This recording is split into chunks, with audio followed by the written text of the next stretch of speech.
G'day, mate, and welcome to Friday Facts number 401. New terrain, new planet, and new mojo. How you doing, mate? Hello. Pretty good. Good, because there are 5 new planets in expansion, and I've got a surprise for you. It's more like 5.5. 5.5 new planets.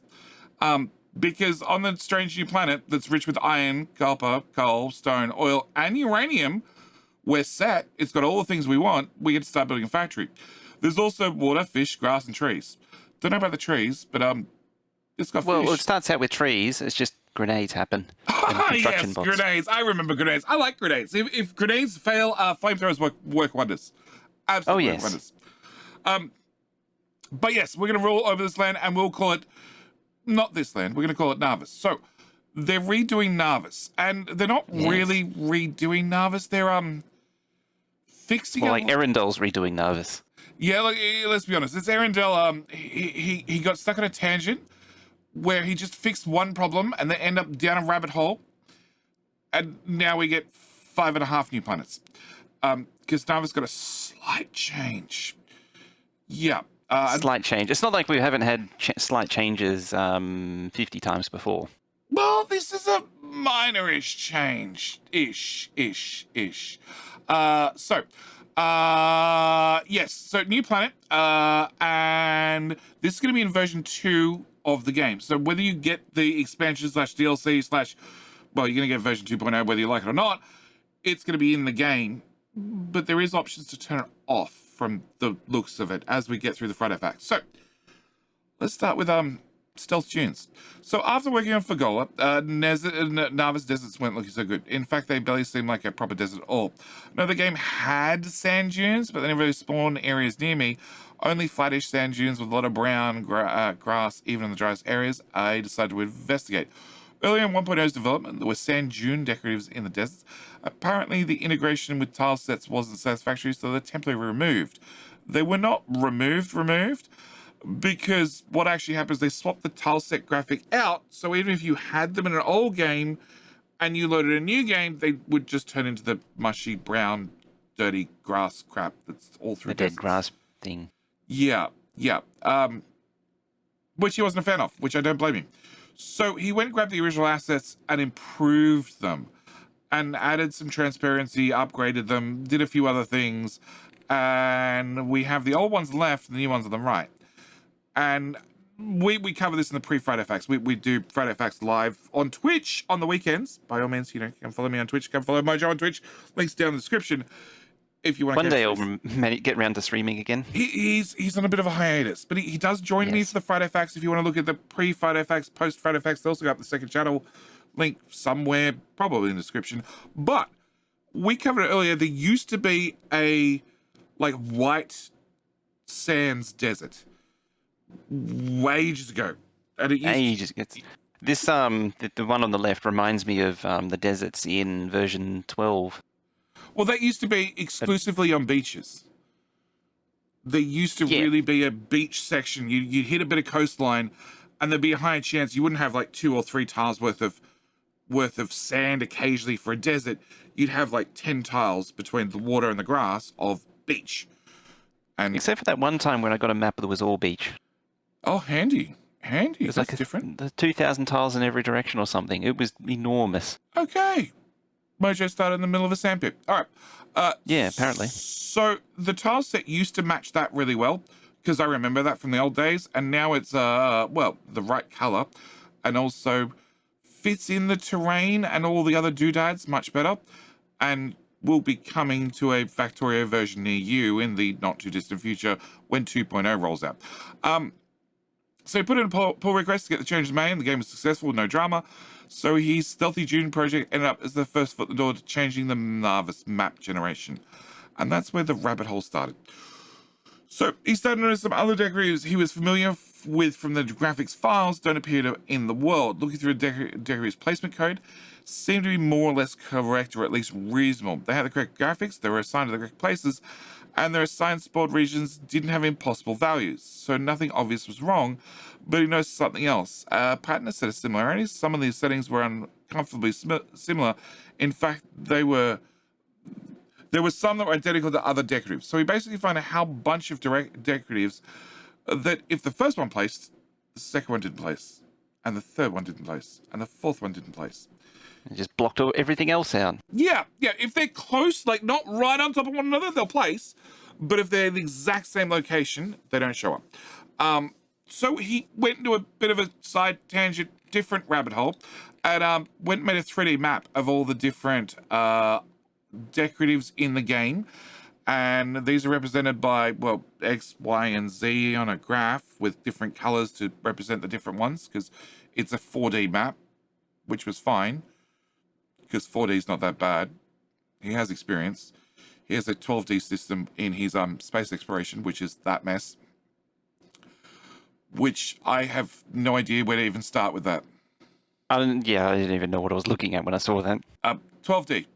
That's 12 dimensions. Yeah, I got the 12D part. It's just like, sure. Yeah. I did have it on screen, and I've lost it. It can represent 3 axes with X, Y, and Z. Then you can use colors and shapes for 2 more. And then you can use positional offsets for a few more. And then in some cases, you just need to let the remaining ones overlap and just memorize the different offsets. Like, he gives examples. Somewhere in here, there is stone and water. And obviously, you can't have stone and water existing in the same place. So, yeah. But that's a mess. And I don't want to look at that anymore. Yeah. So, he put in a little graph, and he found out that many of them overlapped with one another. So he fixed that. And also, there was one that wasn't on the list at all. That might have been the Tree one. Oh no, But yeah, this one, the tree one. One of them was missing a decorative. Just it couldn't be placed whatsoever. So the old system had an extra limitation. It can't do decorative groupings. So like having a large variant in the middle of a cluster and small ones further out wasn't problematic enough on its own, but it deserved an upgrade. And being able to improve this is another side benefit. The new system has everything remapped, so everything can be placed, but it's just the tip of the iceberg. Things have moved around to attenuate certain areas of the map. Deserts are drier. Some of the arid areas are more red plants. Other areas more white plants. The grassy areas, there are many sub-regions with different mixtures of plants and more clustering, which is going to be improvement, because there has been, you've seen it, I've seen it, we've all seen it. You're going to have that one, like, desert tree in the middle of the green biome, And then the one green tree in the middle of the desert. Yeah, you just And then just the bushes and the shrubs and things just pretty much appear everywhere haphazardly. Yeah. And not only that, you'll have a giant forest and then a giant forest, and then one tree that's just sitting in the middle. In it, like there's a gap between 2 forests, and there's just one tree, just one by himself. No shrubs, no nothing, nothing around him, just one tree. You're like, why? Who did you piss off in both camps to end up out here by yourself? It's the Bider's scratching tree. Oh, obviously. It's all right. I gave the tree a grenade to solve the problem. So now we have little clusters of things, which is going to be a lot more aesthetic and a lot more, I don't know, fitting, I guess, fitting for the environment. It's kind of like version 13, 14, which used to have massive clusters of decoratives, but they tended to be all the same one. It's kind of reminiscent of that, but better. 13, 14. I think that was before my time. Yeah, it was. Yeah, and then like they 14. sort of toned it down to try and deal with it being this big mono. Well, it was also, I think it did affect performance slightly, graphical performance. I think graphics. I think they cut down the doodads, because I remember when they were talking about the sludge underneath spider nests, where they have many decoratives overlapping one another to give that look. Yeah. There's a hard cap that they put on the system because it was graphically intense, and then because spider nests are so rare, I guess they're like, no, for this one we're gonna let it go overboard. It's a little bit of a mess, it's a little bit graphically intensive, but you don't have them everywhere, so it's okay. And Arendelle does say, yeah, sure, most will get paved with concrete, but it feels more meaningful if that was the area of the map so far that looked this way. Yes. At least you get to see something that looks nice before it gets steamrolled with concrete. Hey, occasionally train tracks go through them. Occasionally train tracks. Can't forget the trains. Yeah, well, you got to put stone brick under the train tracks to get the proper decoration going. Has it concrete so you don't accidentally cross the rails? That too on the fringes, yes.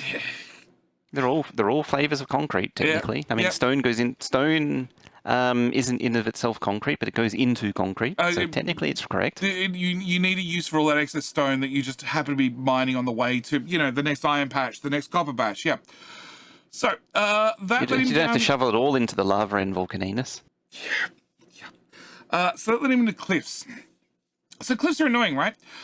You think you'd be able to get rid of them in a few minutes, so you build like they're not even there, but then they just get in the way. The concept of a cliff fort sounds cool. Maybe experiment with placing some turrets defended by cliffs, but never worked as well as you hope. Large lakes are useful barriers, but cliffs just aren't. Why is that? And the main reason is cliffs have lots of gaps, and every gap needs to be defended. So if you have a gap in the cliff area every 6-ish cliff segments, these more or less need a continuous turret coverage anyway. And yes, the cliff means you need fewer walls, but the enemies need only one gap to get through. And how often have I had like a line of cliffs and like it looks like a solid wall, and it turns out, oh no, there's a gap right in the middle that a biter can walk through, but I can't. Yeah, it's happened. Yeah, okay. Don't use cliffs. Gotta love the weirdness with the collision boxes on cliffs. Don't use cliffs as walls. At least not now. Maybe especially if you're using squeak through or something. Squeak through just ruins things, but yeah. Because you can ninja through quite a few cliff objects with that mod enabled, and so can a lot of other things. Yeah. Cliffs were useless. Just use a good, well-defended blueprint. You got a blueprint probably. If not, you could probably go on the internet, find one in about 5 seconds. It's just not worth trying to use cliffs. But the other problem is cliffs follow the elevation bands. So they follow the lakes, which was a little bit pointless because you sort of want them at 90 degrees to the lakes. You might as well just turn the cliffs off and just use the water. Yeah, which is what we do. We generally just, that is literally what we do. Yeah, that's a choke point between 2 lakes, 2 water masses. Let's put a wall there. Let's wall that thing up, boys. Yeah, so we have a demo map with the cliffs, the cliffs set to max. So you get a nice outline of, well, that's exactly what they're doing. They're following exactly the water, which is useless. So, for now, it's the real objective we can here. If we're stuck with cliffs here, then they should exist in the most useful, least annoying way possible. This simple idea ended up turning into a planet generation overhaul. So then we went on to messes. So my first attempt was around the idea of having a series of defensible plateaus that have some cliffs around them, but then they wouldn't follow the same lines as lakes. To do this, land above water mostly flattened, and the hills were added to the existing land separately.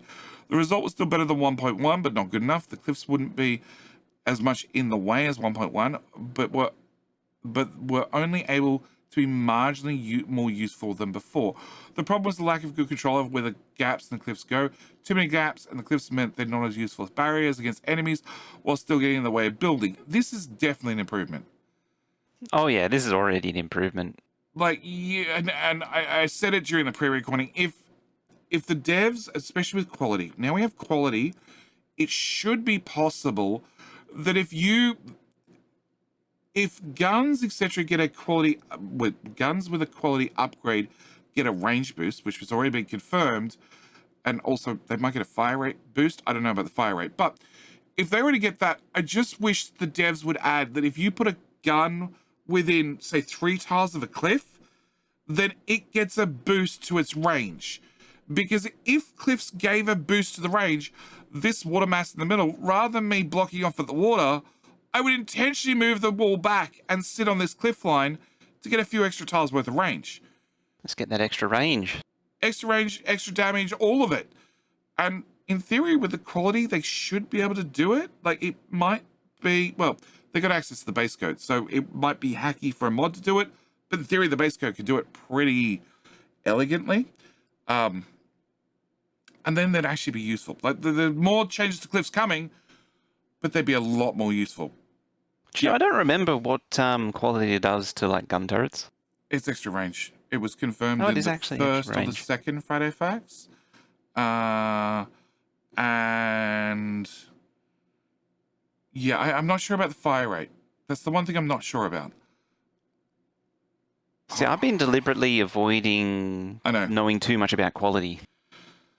I'm now That's thinking why I about. don't know. I'm now thinking about flamers with max legendary flamers. Legendary flamers. Okay, yeah. All right. Legendary flamers, let's go. What we're gonna Burn down some forests. yes. Transcontinental fireballs. Uh, just picturing an arc of fire flying over a continent. what we really need is longer unbroken cliffs. But fewer cliffs. I want to try that now. Totally. Sadly, there was no way to do that. Let's go on a tangent for a moment. So, precise cliffs. Arendelle tries not to look at the C++ code because every time I do, I get compelled to start changing things like fluid mechanics. Ooh, the forbidden change. Mojo. Yes. I put in my prediction early for Friday Facts number 404. 404 fluid mechanics. That's my prediction. Okay. Okay. Okay. 404. Getting it in early. Oh, actually, no. Maybe 403. 403 is forbidden, right? Yes, it is. Yeah, there we go. Yep. That's why I said forbidden changes, because I realized I completely screwed up because I was meant to say unauthorized change, touching the fluid mechanics. Yeah, that's 401. Yes. Nah, this was unauthorized. He didn't. He went and slipped in the first change that led us down this rabbit hole. Yeah. Yeah, the dunes is the unauthorized change. Yep. 403 fluid mechanics. Okay. Hopefully they're improved. Hopefully. So, when he was working on Fagola, he found it impossible to make the cliffs follow the intricately placed island edges. That didn't seem possible to make the cliffs and the tiles match up. I found the reason because cliffs are smooth. Smoothing is an attempt to make cliffs coherent, even when the elevation data is noisy. It was named the Old Narvis because the elevation gets messy sometimes. The smoothing was a nightmare for planets that needed more precise cliff placement, like Fagola. Fagola doesn't have any erratic elevation, so smoothing wasn't doing anything useful anyway. My first change to the cliff code was by adding a way to disable smoothing on some surfaces. Suddenly, and that's also the second confirmation, we've now confirmed that each planet is going to be a different surface. Because that was speculation up until now. It's now confirmed. Yeah, I mean, it was always sort of expected to be that way. It was expected to be that way, but it was never confirmed. Now it's confirmed they're all different surfaces, which also means each space platform, space tugboat, space train is going to be a different platform, a different surface, right? Which also makes sense because it's not.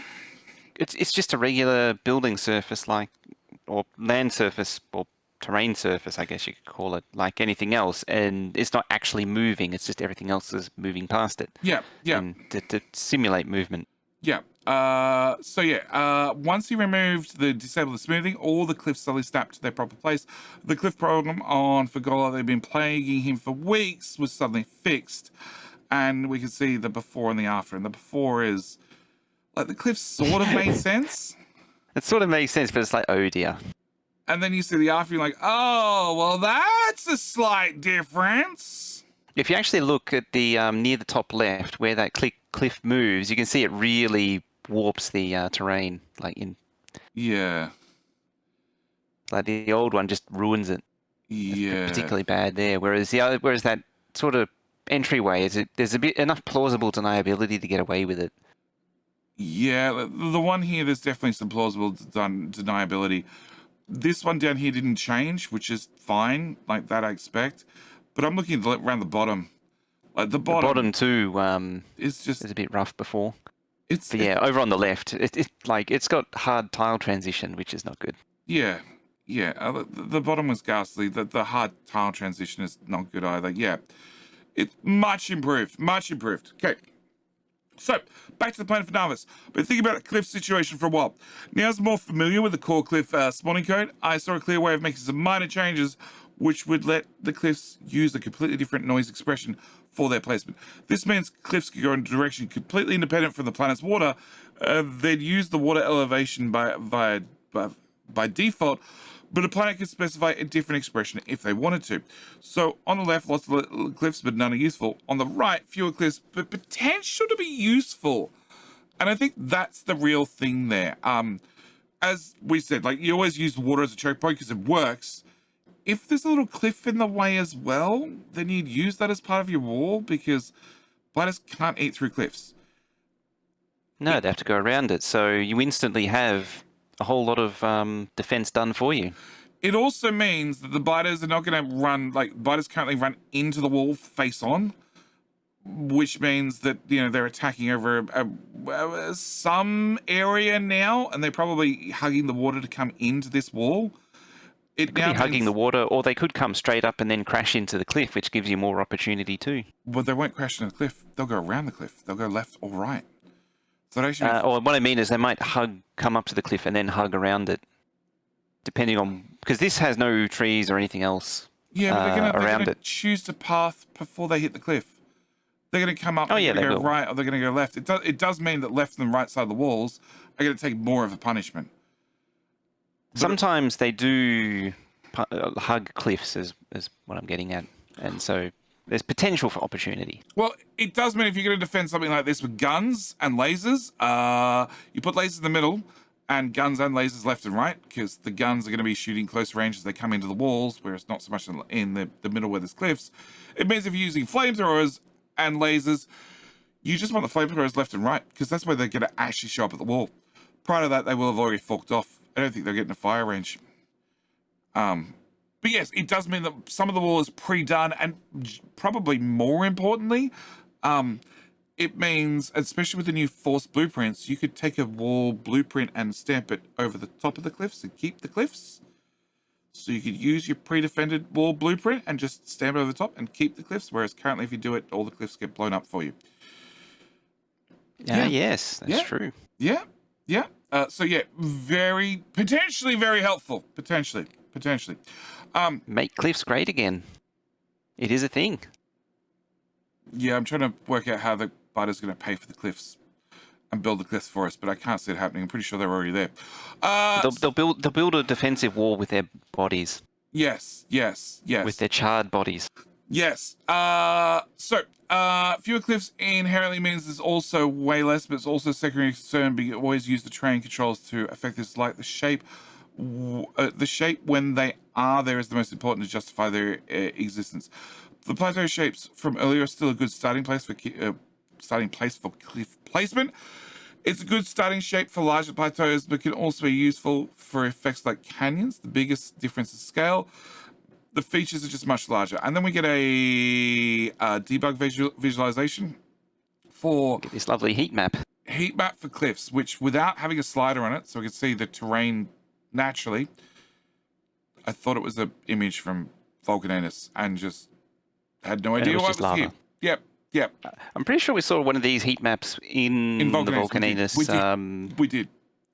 Yes. Yep. So it's without the slider, it's useless. But yes. So this leads to another nice opportunity. The cliff elevation at this point is completely separate from the water elevation. But when you have a line of cliffs heading to the water, you'd expect the coastline to be different, showing the area above the cliff would extend further in water as that area is higher. So that's what it did. The cliff elevation is added to the water elevation. This creates some nice features, river-like sections that lead to canyons, peninsulas guarded by cliffs, and also some nice new islands. And Factorio having rivers has been something that has been requested and spoken about for, I don't know, decades. Yeah, I'm pretty sure it's very likely decades at this point. Yeah. So rivers in the game. Let's go. Rivers in the game. Yeah. And I mentioned it. So there's the mod, the shipping mod that lets you put in basically large tanker ships and large cargo ships rather than using trains. And the boat trains. The boat trains. Yep. And the biggest issue with it is you always end up with like lots of little islands, or maybe the occasional river, large lake that you could ship things across. If we can get rivers in the game, that makes mods like that much more viable and much more interesting. All right, to have a whole bunch of rivers and canals that you can ship things up and down rather than using trains changes the game an awful lot. Factorio crosses over into Transport Fever territory. It does. But Transport and even Fever, deeper into Open TTD territory. But it doesn't have canyons. They don't have canyons. We'll have canyons. I don't know what Open TTD technically has rivers. I think that was recently added to the game. I don't remember rivers, but then I don't. Yeah. I don't play OpenTT. I don't know what good canyons are going to do us, but they'll exist. So then he started remaking the terrain. The It's problem... like GDI Mission 9 there with the canyon. Oh my god. Okay. Problem with adding... It's the one where you get the orcas. I don't remember it. I remember GTI. I remember yeah, okay. I remember when the cliffs were first introduced, us liking the original cliffs to Command & Conquer. Yes, because that's literally the same functionality. Yeah, they give the appearance of a different height, but they're not actually the different height. Yeah. So, remaking the terrain. The problem with adding the cliff elevation to water elevation decreases the amount of water. The water level can be adjusted to add more water back, but it mostly floods the canyon areas. The main advantage of the plateau shapes being surrounded by lower land, if the water level is higher, ends up all as disconnected islands. Not ideal for Factorio because you get cut off from bladders and need landfill or elevated rails to connect areas. It's better if most of the land stays connected. So, yeah, Got to be able to get the resources to make the elevated rails as well. Yeah, that too. But I think compared to landfill's expensive. Oh, yeah. Like, it really adds up. All right. So, if we remember Friday Facts 390, which I don't remember. What was 390? Noise expression. Yes, this was the it's basically the same thing again, but for Volcananus specifically. It's a whole bunch of new terrain, effectively new terrain generation. Yeah, new noise that led to new terrain generation. Yeah. So here he has a solution to the problem. Ridge-based elevation where you have narrow strips of connected land while the rest is mostly water in disconnected lakes. It's basically the opposite of plateaus. Using this sort of noise to make more reliable land bridges, mixing in the base terrain, and then adding the raised cliff areas gave a really nice result for gameplay, and it looks good too.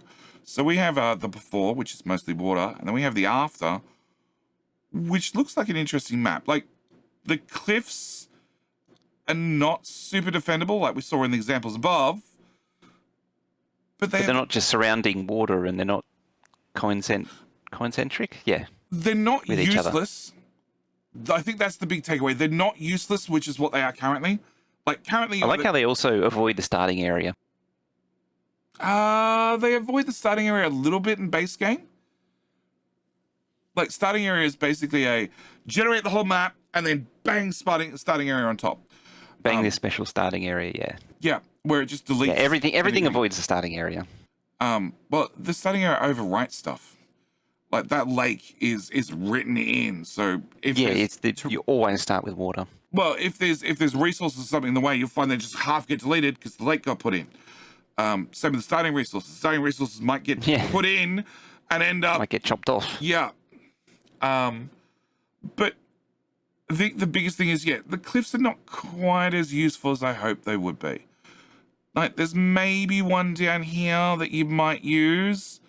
There's maybe something up here you might use. There's maybe this one. This looks okay-ish, apart from the big zigzag in the middle of it. I don't know. I don't know if the cliffs are at a useful stage. They're definitely at a less annoying stage. That much I can agree to. Yep, that's for sure. I think it'll be interesting to see how it develops and what it looks like when we get our hands on it. Well, that's the other thing. You can always play with the sliders, and maybe more cliffs gives you more defendable options. At the chance they're also going to possibly be more annoying, but cliff explosives also fixes that problem. So it's we'll see. So it's gone beyond just tweaking the terrain for better cliffs. This is getting towards overhaul territory, but it's already going to change that much. Let's just make the Navis map the best it can be. So that's what he did.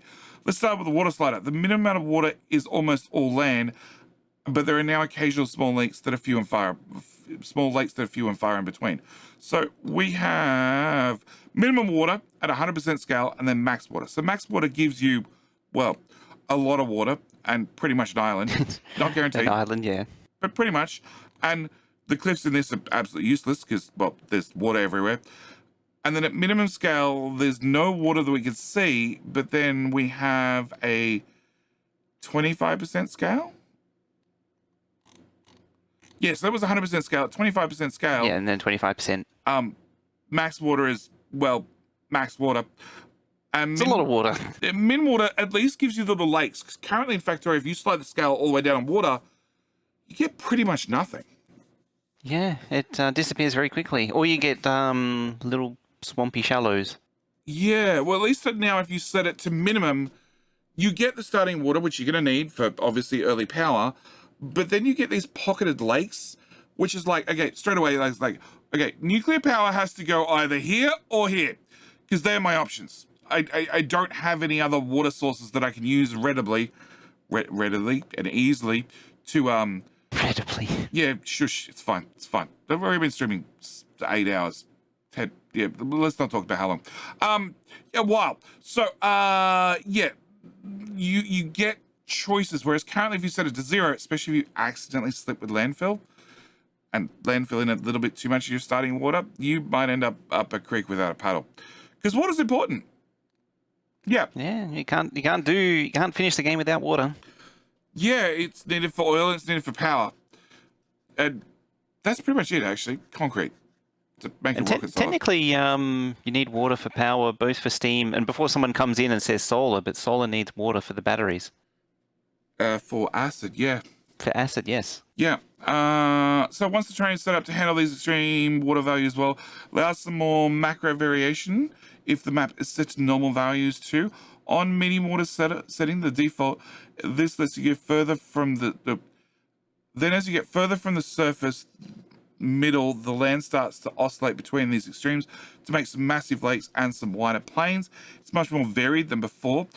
Starting in desert has been a common problem. I added a additional slider so you can customize the starting area moisture without affecting the rest of the world. Forest start is significantly easier. The terrain type for the above and below cliffs has also been adjusted very slightly, so sometimes there is a slight terrain difference. It's a small point, but it makes it feel more 3D and integrated in the world. And I can agree. Like, I've accidentally started in a desert so many times where I've had a really good seed I'm happy with, and then tried to just bump it up just a little bit so I didn't start in a complete desert, and then end up with nothing but trees everywhere and couldn't find a happy point.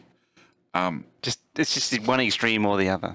The funny thing is too, the bit before about the map oscillating between the extremes, I'm pretty sure that came about from the previous rework, which came from the rework before that, which turned the map generation into swampland.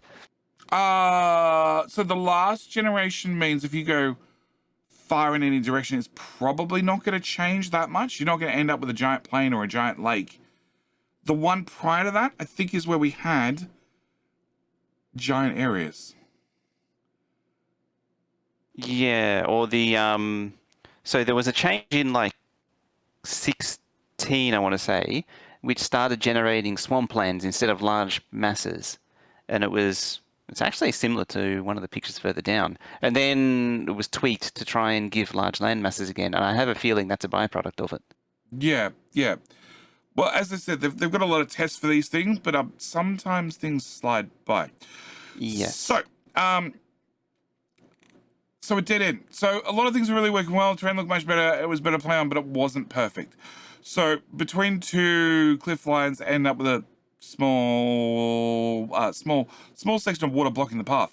And honestly, I don't mind this. I think this is really fitting, and I think it should have been left in the game. But yes, whilst exploring back, a lot of old problems with exploration and navigation were still present.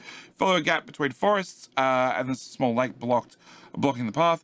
You follow a line of cliffs for a gap as blocked by trees, but now there's a new problem where you follow a land bridge and there's a perpendicular cliff blocking your path. Yep, so then we've got... Yeah, we come across that all the time. Currently, Yeah. That's classic Factorio exploration. Yeah, so you got two forests, then a cliff in the middle, and then, of course, you have a land bridge, and then it's just full of trees. Yep. Which is a problem older than time itself. Yeah, well, this is why you carry grenades with you. Or a flamethrower. I swear, every both. little land bridge is clogged with trees. This is true, actually. Yeah. The problem is the cliff system, the land bridge system, the tree system don't know anything about each other. They're not really solvable, though, because the tree system still use the same peaks definitions as the Decoratives mentioned earlier. So we changed that too. So why not? Listen, we're already that deep down the rabbit hole, Alice. Why not go deeper? Yeah, every rabbit hole has a bottom. Okay, every rabbit hole has a bottom. All right.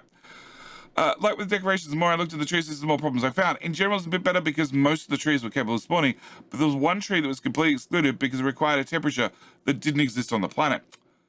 Oops. Yeah. This Yep. tree over here, it's special. This poor tree. Oh, we've got text here. We got text here. We can read the text. I'm not going to read the text. Yeah, this tree over here. So these sort of problems are very hard to prevent. It takes a huge amount of organizing and understanding to find a lot of these problems. Even then, it takes a while to build a complete picture of what's going on. So when some small things need to be adjusted, like adjusting the noise that generates temperature, it's difficult to tell if you've accidentally made a particular tree never spawn. If you change the noise layer of a decorative, you could check that the decorative looks fine, but it's hard to tell if you made some other random decorative never spawn. We do have tests to warn about against accidental changes, but sometimes these negatives get mixed in with other changes, where it's expected the map generation will have changed, so it doesn't get noticed. So it's like having an error message that you can just go okay to all the time. Error, there's an error. Please press OK to continue. It's like when you press delete on the keyboard to delete a file, and it says, "Are you sure?" Yeah, Windows says, "Are you sure you want to delete this thing?" I automatically press enter. I don't even read it. Like The default behavior since Windows 10 has been just to not show that prompt. Oh, I'm running Windows 10. I got no idea. No idea at all. It's just automatic. It's just boom, boom. Okay. There you go. Yep. All right. So trees. Okay. As with the decorative tree placement has been changed to make it look more characterful. As before, dry areas generally have reduced tree density, whilst moist areas have more, but the difference is more extreme and more consistent. The absolute zero moisture desert now doesn't have any trees at all, which is good, because there'd be that one random tree, or random forest, or random cluster of red trees. Yeah. And he asked, "Do any of these trees look new to you?" And I'm pretty sure it's this green one here. It looks dated. It's either that or there's a green and yellow one just to the right of it. This one? The one above it. That one. Maybe. I don't know. I look at the trees in debug mode, and of course, in debug mode with the map editor, they're all available. They're all there as buttons you can press on. Whereas when I'm in game, it's like, oh yeah, trees, grenade. Sorry, what? Grenade. Sorry, what? Yeah. So we have Mojo's forest. Yeah, there it is. There's the red tree forest in the desert. Yeah, okay. I do wish that the red trees, maybe they do mix better, because that's one of the things I find. Actually, now they do mix currently, don't they? You know, yeah, the they do thick kind of trunk mix. ones and the thin ones mixed together. Yeah. Okay. The first image, that forest has been in deserts since forever. This one, yeah. And then the other ones came later. Yeah, the thick trunks. The thick trunks popped up at 0.7, 0.6, somewhere there. Somewhere there. There's the not quite white sand. But yes, and then a little dead forest at the end of a plateau. No cliffs inside. Another classic one. No cliffs inside, which is good. Yes, all of this looks nice, which is great, but it's all really an end goal of integrating these trees or other systems for better gameplay. So that brings us on to natural paths. This is what really ties everything together. Land bridges are divided by ridges, meaning there's a continuous ribbon that determines the high point. Where there's a land bridge, this ribbon travels roughly down the middle of the strip of land. These ribbons are areas that should be kept clear, so they're added to the list of paths. The plateaus are actually a very similar system to the ridges, but it's inverted. The ribbon lines end up, instead of being high points, are low points, essentially the canyon areas between the hills. If you're following cliff edge from below, you'll often get funneled into these areas. It's important these areas are not blocked by trees, so they're added to the paths. Dense forest is also a problem for moving around, especially if you set this tree density slider to max and then try to move in a moist section of the landscape. And extra lines for forest trails were added to the set of paths too. So before we go any further, if you in current Factorio set the tree slider to max and you need to go outside the default map generation options, because they had to pull it down because it was max, you end up in a forest shoulder to shoulder with trees. Well, Outside the starting area, of course. But no, yeah. in the starting area. In the starting Oh, area. you actually got in the starting area. Oh, yeah, 100%. You would spend 5 minutes chopping trees, right, to put down your first burner miner. It was solid trees. Did a community map on it. It was a whole bunch of fun. A lot of fun. Especially when somehow an accidental forest fire breaks out and all the trees light on fire because they're very, very tight to one another. And then players run around with grenades trying to put in fire breaks. We became firefighters by killing many trees. So yes. Or just give them flamethrowers and just encourage it to burn out faster. No. There is a limit to the expansion. Yeah, this was prior to that limit. We Oh, found I out see. the hard way.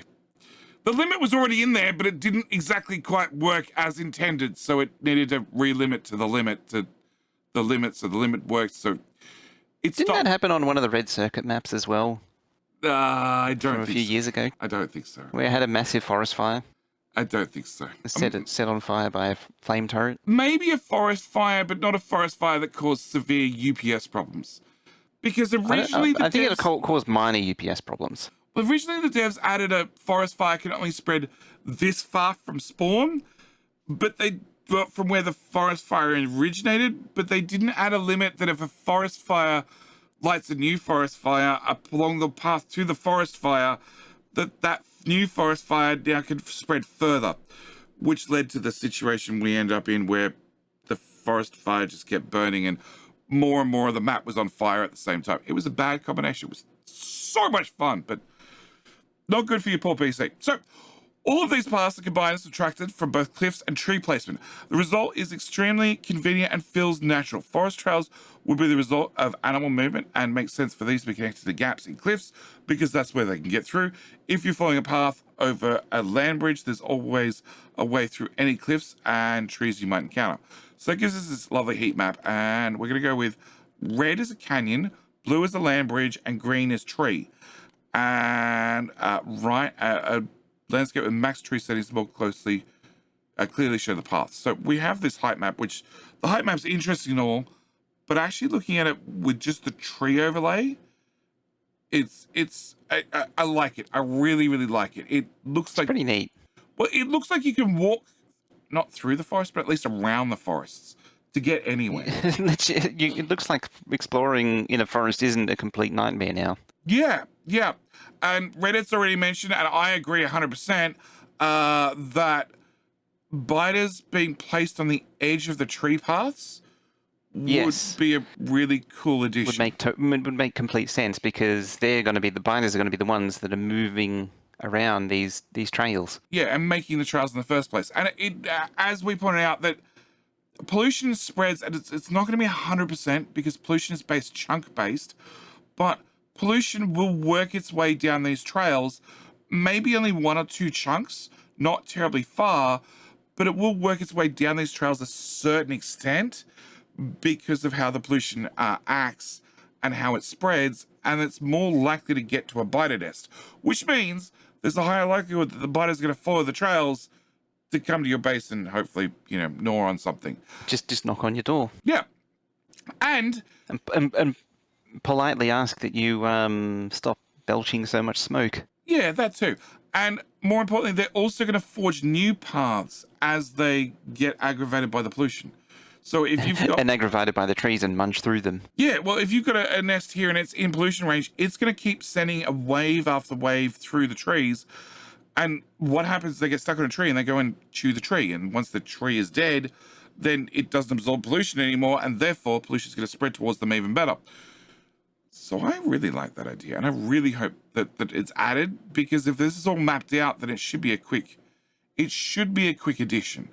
Right? I mean, you're assuming that the tree still exists and hasn't been blown up by a grenade. Shh. Yes. It's just a minor detail. Yes, but that means also the biter nest has also been blown up with a grenade. So, all's fair in love and grenades. Yeah. Or rocket. Yeah. So, of course, exceptions where things block each other, these tend to be a coincidence. For example, terrain just happens to connect between 2 lakes, making what is effectively a land bridge, but because it was not created by the special land bridge system, the route is not protected and has a chance to get clogged by trees. This is true the true test of this for me was to set the cliffs to maximum settings and try and navigate the map by car. And you know what? It's actually a really cool map to move around on now. So here is the final result. So this is a map at 100% scale, and then a map at 50% scale. Note when changing the scale, only elevation style features are resized. Things like ore stay in the same place. Okay, yeah. Yeah, So, ore isn't affected by it. So ore is only affected by its own 3 sliders. yeah, so what he's done is he's slid the scale down, which means everything is, in the same place, just zoomed out. But things, whatever. Is that Max Cliffs? That can't be Max Cliffs. I don't think that's Max Cliffs. No, that can't be Max Cliffs. But it does bring up the point, like, there is a cliff here that could be somewhat defendable. That's a water choke point. That's a water choke point. This maybe has a cliff. I think you can do better with that one. This has a cliff, possibly. This is pointless, so you defend here. This cliff's going the wrong direction, but we can definitely see that there is some forest path through that cliff, so it has gaps in it, so you can drive through it or walk through it or blow up the trees either side of it. Yep. This has a decent cliff through here to use as a defense, because that's a very wide area to try and defend. So the cliffs have gone from being absolutely useless to maybe useful. There's potential. There's potential. Yeah, and then we have the same map at 25 scale, which is swampland. Yeah, it's a little bit swampy, but it's only because of the scale problem. Like, it's just a scale, but that's what the old 16 maps used to look like. It was actually worse than that. It was just crazy. Yeah. And then we have another map at 25%, and again, we've gone through this. Like, there are some cliffs that are actually defendable, but more often than some not, of them. No. But they're less annoying. That's, I think, the takeaway. They're definitely less annoying. That's the main thing, is that they're not in your way constantly. They're not in your way early game, and by the time you get into laying out train tracks and stuff, that you're carrying cliff explosives with you. You just don't care. You're just going to blow straight through them. And yeah, we got an example of a little land bridge with defendable cliffs on both sides. With actually really nicely defendable cliffs and no trees in the choke point. The trees are fine.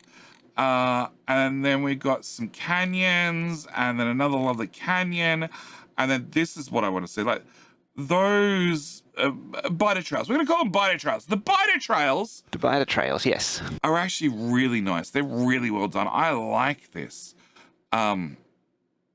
Yeah, I think this is a great addition. So I put a lot of work, and I've been testing heavily through the entire process. It's finally working really well. There is still some more tests to do, because it's such a big change that affects everywhere in a very significant way. There's some more minor things to do a bit later, like some more patchy forest areas, but that's not a significant change to gameplay. The safety net for all these changes is the new terrain is extremely customizable. Even if you don't like some setting, it's very easy to adjust the map the way you like it. For example, I made some extra changes to cliff frequency slider, so a value below 100% will remove cliffs from huge regions of the map. And if you really like the old terrain, they're still there, along with the single island map gen option. So it sounds like we have Factorio 2.0 map gen, we have Factorio 1.1 map gen, what we have currently, and still the island option. And still the island option for those weirdos. That nobody likes an island start, because they're just bad. They're bad. And they are bad. With 2.0 and having archipelago islands, nobody's going to use the island start ever. It's dead. It's dead. But Mojo, yes, would you call this a half a new planet or a full new planet? This is at least half. I mean, to make it full, you would get all new terrain, graphics, decorations, all that stuff. I think you reckon that's my qualifier. New tile sets, like new terrain type tile sets, would actually get us to a new planet stage. Get you that extra half a point. Yeah, maybe 7.75 of a point at most. Okay. Yeah, I think because the building blocks are already there. We're just building it. We're just arranging them differently, and maybe changing them a little bit. Well, I think we're upgrading from Duplo to Lego. Yeah. Like the building blocks are the same, you're right, but the finesse and the way they can be put together, much improved. Much improved. And I think I agree with you. To get to that 0.75, you need new tile sets and maybe a new resource. Like something new.